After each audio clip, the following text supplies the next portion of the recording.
losers. They're winners, like me. A loser's a loser. Which one will you be?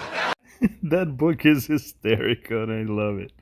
That said, I'm gonna take a chance of criticizing Trump here because I don't think I've done this in this page yet, and I've already said like 3 times that I like him.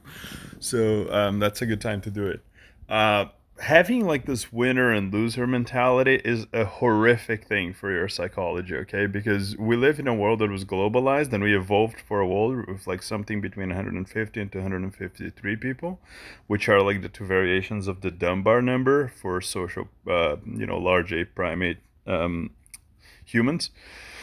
And yeah, so what's going to happen is if you conceptualize the world in terms of competition and in terms of winners or losers or in terms of comparison, then for 99% of the people, because you're now comparing yourself not with 150 people, which would be normal, or 200 people, which would be normal, but instead of 200 million people or 150 million people or even a billion people, if you have internet and TikTok, then you're like extraordinarily likely to come out on the side of the losers, right? Because there's like 10 winners out of like 10 million people, and then there's 9 million losers or more.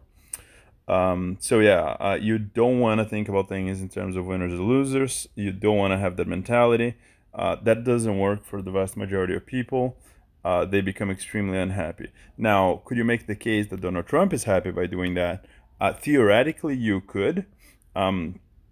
Because Trump has been a winner in literally like 5 different domains in where he is like literally, the top, like the alpha male, so to speak, in many different domains, from like getting women from the feminine and hot sides of the globe to dating the most attractive women in the world to winning the media with The Apprentice to becoming the most powerful person on earth by becoming the US president to making billions of dollars, which is extraordinarily rare, right? There's like 2,000 billionaires in the world.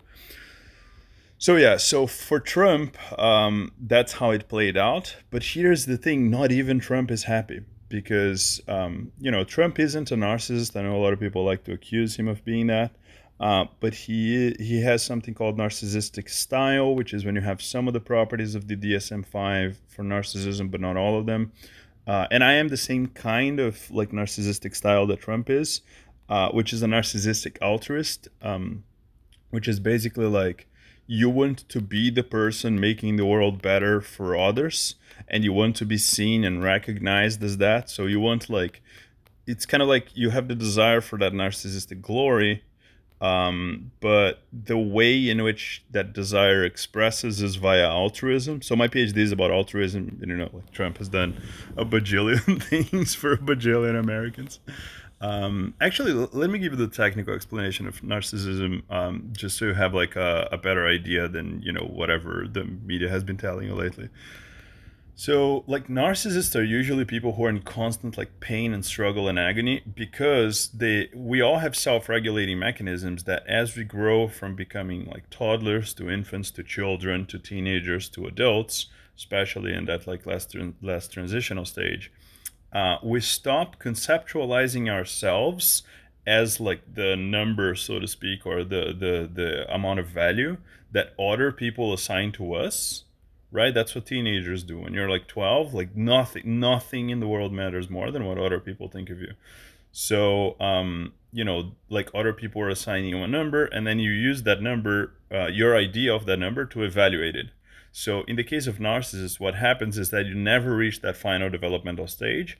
So, there is no point at which this becomes internalized and you have a self evaluation notion and you think of yourself as X amount of valuable, regardless of what other people are thinking of you, which means that you have to regulate the image of how other people think of you the entire time. So, if you have the personality disorder narcissism, the way that that's going to manifest is you're going to be trying to regulate the amount of attention and devotion that you get, but also like the pain is so excruciating, right, that you create a shell structure of a person so that you can emulate whatever you believe that other people are going to keep in adoration all the time. And of course, that's like an extremely painful thing.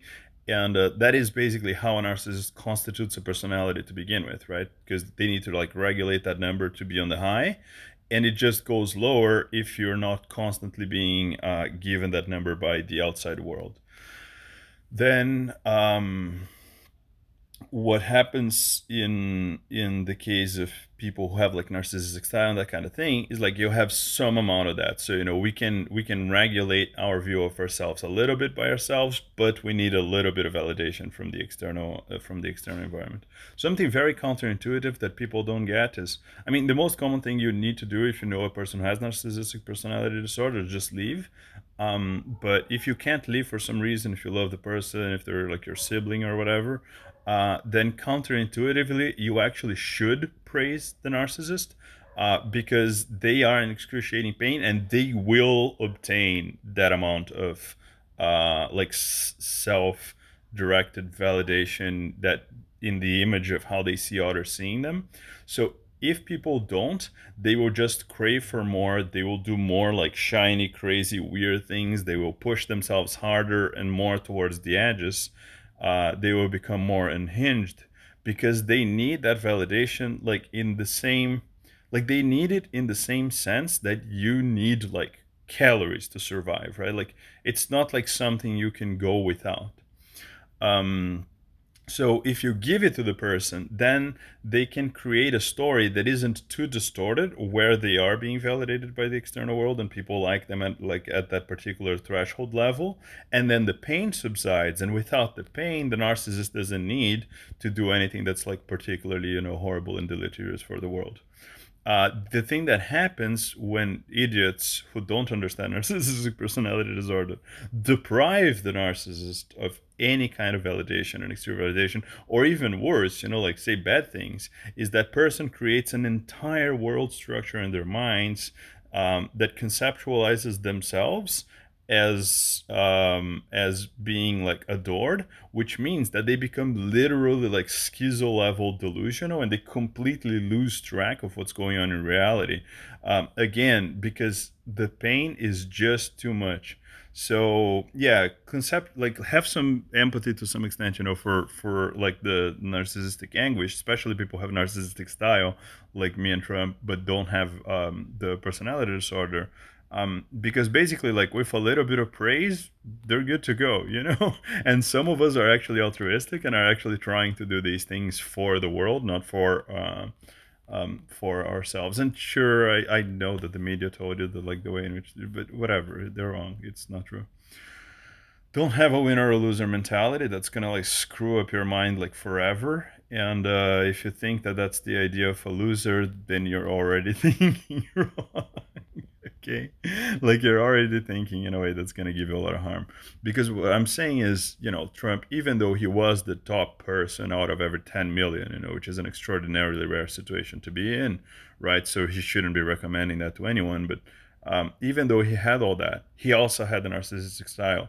So he was still driven in a significant fraction of his life by this combination balance of like having some pain from not being like adored and understood and loved and whatever enough. And the kind of personality that has that is going to be conducive to suffering, even if you turn out to be the winner, right? So it's really tricky for all people. For losers and winners lose from having this comparison competition mentality. Have goals, but don't have goals that are like in what rank you want to be in something in the world.